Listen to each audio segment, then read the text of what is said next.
Britt Bennett's debut novel, The Mothers, centers on a character's decision to have an abortion. It caused a stir when it was published last fall and is still sparking conversations across the country, as you'll hear in tonight's In My Humble Opinion.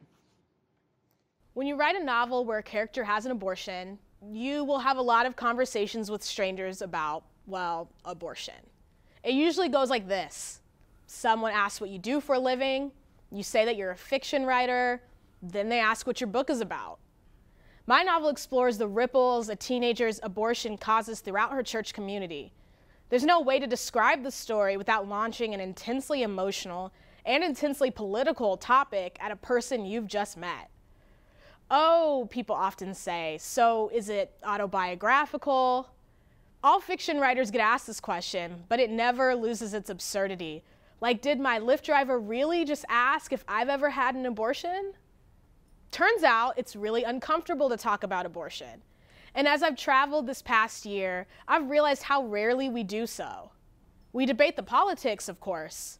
We march and protest and rally. We yell at strangers on the internet who disagree with us.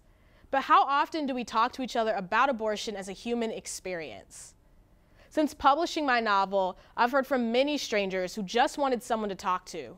Once, an older man who just interviewed me confessed that he'd personally experienced an abortion. I didn't know if it was a girlfriend or a sister. He said it quietly, not looking at me, and I wondered how many people he'd ever told. Before the novel's release, a grief-stricken teenage girl wrote me on Instagram. She was searching for a book that would relate to her recent abortion and stumbled upon mine. I didn't know how to comfort her, but she didn't want much. She just thanked me for writing the book, grateful for a space to process her loss. Of course, you can never completely avoid politics, and I've had some readers argue that my book is too pro-life, others that it's too pro-choice, but I've mostly been encouraged by all the readers who've approached my novel with nuance and empathy.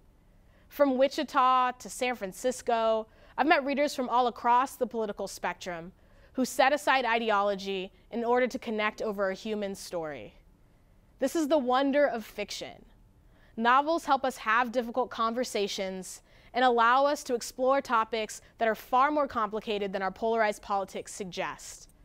Awkward small talk aside, it's been liberating to have conversations about abortion that don't center on what side we're on. Instead, we've talked about family and grief and agency and what it means for this particular girl to make this particular decision. When we seek to understand another person, our own world enlarges.